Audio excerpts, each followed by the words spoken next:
Once again, I'm Carlos Silva with AJ Media and LubbockOnline.com, here again with another video of a Texas Tech coaching staff member. We've got Zac Spavital, the linebackers coach here at Texas Tech. How are you doing, Coach? Good, thanks for having me. So I guess fall ball, what are you kind of expecting, or I guess what are kind of your feelings kind of going in? Well, I'm hoping we're not starting a kindergarten like we had the last couple of years. I think we've got a lot of experience, a lot of guys back. That's going to be fun. It's going to be competitive.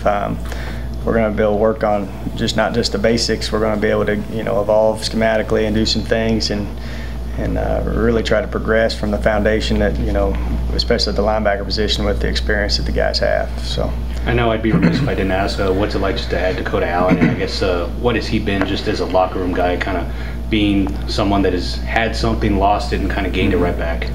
Well, to me there's an age part, and I don't mean by what they are on the football field. There's an age part of your position room, and that's one thing that I haven't really had since I've been here. And he's older. He's been through a lot.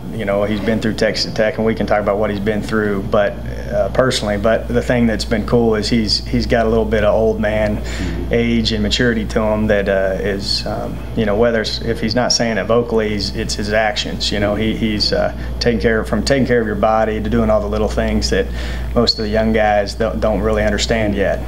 He's taking a professional aspect to the game and how he handles everything. So that's huge. Jordan Brooks, I know he didn't play much because of the injury. I guess what are your expectations for him once he gets healthy and gets on the field and kind of helps out the rest of the group? To me, I'm going to put a lot of weight on his shoulders. I think he's got to be a guy that can be a high-level Big 12 linebacker, and I think he knows it and he wants to do it. So he's driven. We went ahead and had the surgery and kept him out the spring, but we did a lot of things pre-practice because he was so far along in his rehab to get him out there for run fit wise and try to work on some things that he knew he needed to get improve on from the season.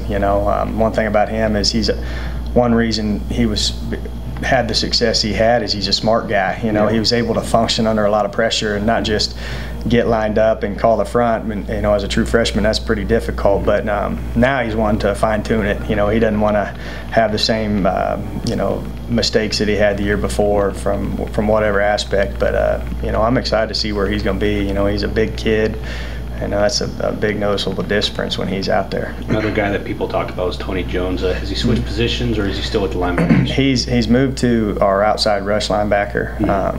He's a guy that has a really unique skill set. He's very athletic and allows us to have some freedom with that position to where the offense don't always have to count for him as a defensive lineman, pass rusher. He can rush, he can drop, we can move him to the field, to the boundary, and strong and weak, and that whole deal. So his skill set's going to be fun. And he was with me in the spring, and he can always he can kind of transform those run fits and responsibilities learned at linebacker, because we can ask him to do some of those same things at the rush position.